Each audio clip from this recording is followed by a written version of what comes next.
everyone. Welcome back to Terrier TV. This is the first sports episode of the year. I'm your host, John D'Amico, and alongside me is the wonderful Katarina Cordero.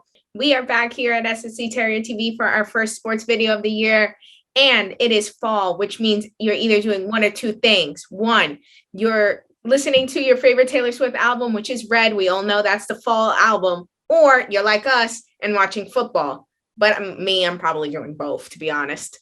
I can assure you that the first thing will never be done by me. But yes, it is football season. But based on the first 2 weeks, we have a lot to cover. Today in this episode, we're going to be covering what teams we think are doing the best. The New York Jets and Giants, for all those New York fans out there, have a lot to discuss with them. And finally, we have the most disappointing team. I want you to give me your top two teams of who do you think has done the best so far. I believe we can both agree that AFC is the much more dominant division this season. And you're seeing a lot of young QBs. And that's why, for me, my top two teams are the Kansas City Chiefs and the Buffalo Bills. Two extremely young quarterbacks leading these teams. Let's start with the Kansas City Chiefs. Tyreek Hill was one of Patrick Mahomes' favorite receivers to throw to, with him and Travis Kelce. That was how the Kansas City Chiefs roll. But after seeing what they've been able to do the first 2 weeks, they're doing just fine without Tyreek Hill. Week 1 against the Arizona Cardinals, I don't think anybody believed that Kansas City Chiefs were going to come out that strong. And the Buffalo Bills, who are just absolutely phenomenal. And the way they played that opening game, my goodness. Josh Allen already has 297 passing yards this season. And his weapons are even stronger. He has Stephon Diggs still, and Gabe Davis. Preseason, I did pick the Buffalo Bills to win it all. And I still do think they have a very good shot of winning the whole thing. But I have to admit, and I'm going to agree with you, yes, we're agreeing for once, the Kansas City Chiefs actually look like a hell of a team. Now, let me tell you why. I'll give you a stat here. I know it's only the first two games, but they're only allowing 22.5 points average.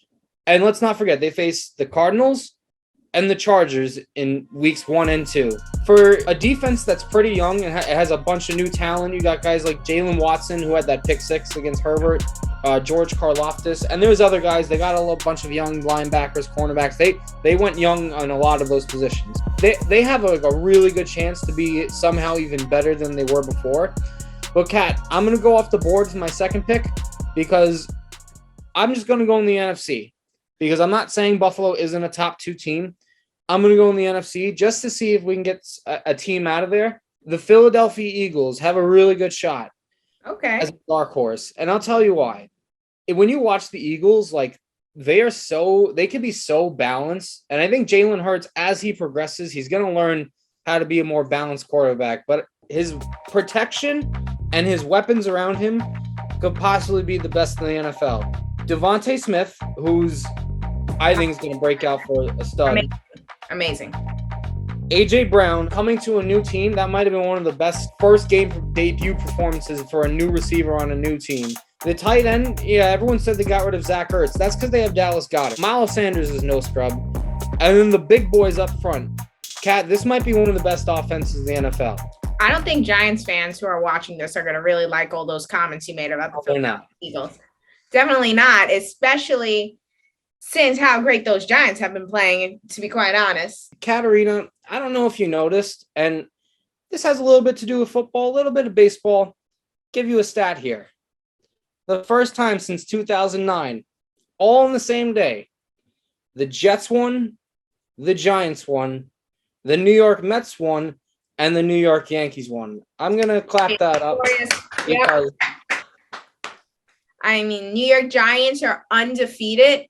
If you told me that stat last season, I would have not believed that for a second. Brian Daboll is turning around this Giants team. He is doing what he has to. He yelled at Daniel Jones on the sideline. And it's that pressure, that aggression to win, that nature that you're seeing on the sideline. You're seeing that on the game. The big upset was week 1 against the Tennessee Titans. Nobody thought the New York Giants were going to be able to win that. And they won it because Brian Dable really was willing to take a risk. He went for that 2-point conversion and he laid the game in the hands of Saquon Barkley. And that's exactly what Saquon Barkley needed to show for beginning into this season. Show why is he on this Giants team and how he is going to bring this Giants team back to those winning days. I also believe that Daniel Jones has been able to get some, not great, protection from his offensive line. I think there's still work that needs to be done there. He did get hit 9 times and sacked 3 times against Carolina. Daniel Jones putting his body out on the line to get that first down for us in the 4th, that really, really changed the game around. I think the New York Giants are going to be able to stay on top of that NFC East. So watch out, Philadelphia. But are you saying the Giants are going to be better than Philly? I'm not saying better. We're just going to stay more consistent than Philly. It's different. Right now, if the Giants continue to stay more consistent than Philadelphia, they're going to definitely be that upset because there's no way the Commanders are going to really take that over. Oh, I don't count Washington and Dallas. I already think fully with them. Dallas season but was you really think okay, because I was going to compliment the Giants, but you're telling me the Giants are going to be over the Eagles this year. Is that what you're saying? I'm saying if they could stay consistent, they'll be able to stay with the Eagles. If we start making the stupidity mistakes that were made last season.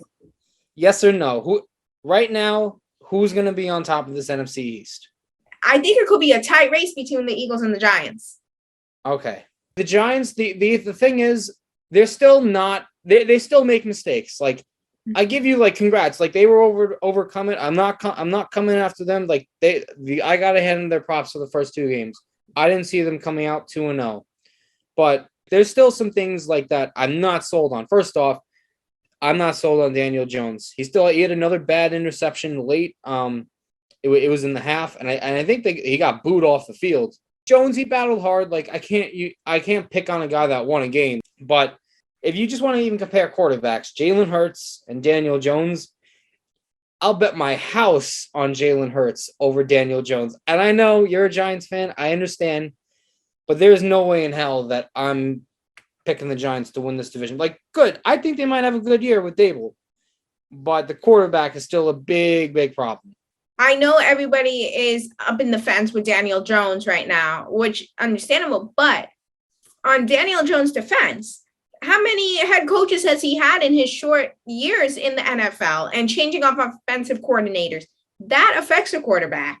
And him being able to adapt to that and all those changes, losing Saquon Barkley with injuries and all his weapons, it's been difficult for Daniel Jones to start his NFL career compared to, I would say, Jalen Hurts. No doubt. And Kat, you just proved my point because here's the next question I was going to ask. So you just basically gave me the win in this argument.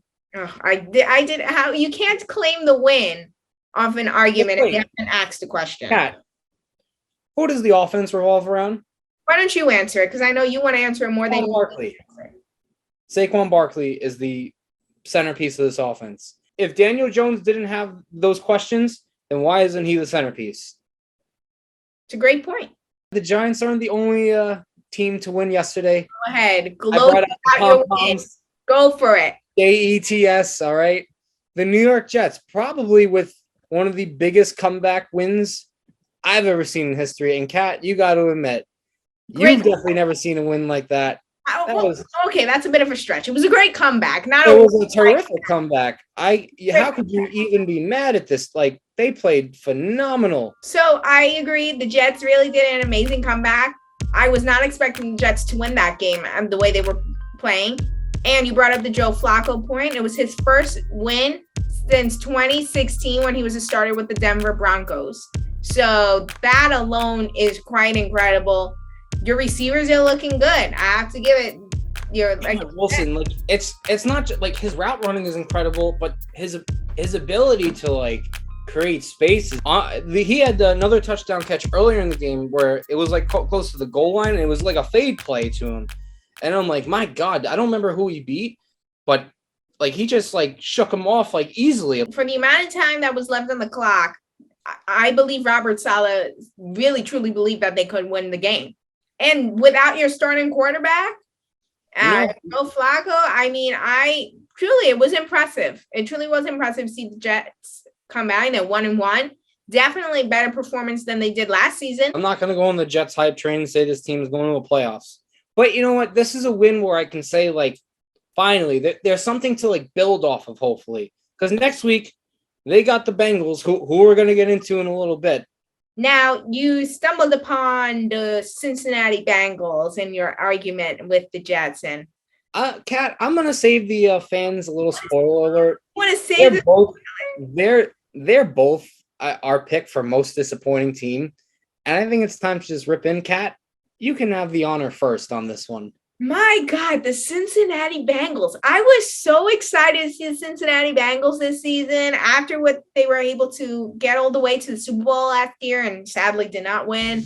But I just think there was so much momentum with that team afterwards. They have a young coach. They got Joe Burrow. They got some LSU connection with Jamar Chase. And I really thought they're going to come out and be amazing this season. And in the offseason, they did sign some guys for protection for Joe Burrow on the O-line. It's not helping at all.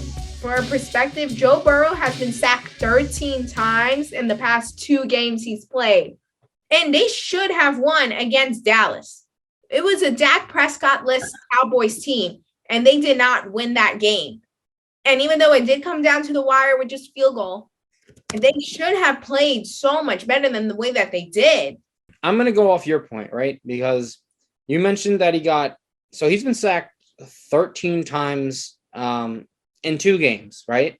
And combined in the AFC North, the amount of sacks between the rest of the 3 teams in the AFC North is 8. So Joe Burrow has been sacked more times than every other quarterback back in that division. Kat, do you remember how many times Joe Burrow got hit last year?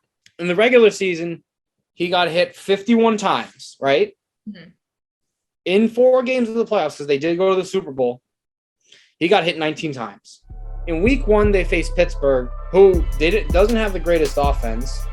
And I'll give them a little credit. They fought back in that game. They fought back. They forced it to overtime. Yep. But the game to Dallas, like to lose against their backup QB, yeah, I'm sorry. Like there are certain games you just have to win. Like the games that you're favored. Like I would even say they were favored coming into Pittsburgh. They were, because Pittsburgh also, their starting quarterback right now is Mitch Trubisky. I don't want to be that guy already because I know Bengals Twitter is already calling for it. But Zach Taylor might be on the hot seat if this team doesn't go to the playoffs. He might be fired. And maybe he was a little lucky last year. And I'm not saying the players are bad on the team, not saying, but his play calling is terrible. Cincinnati is averaging 3.8 yards per play.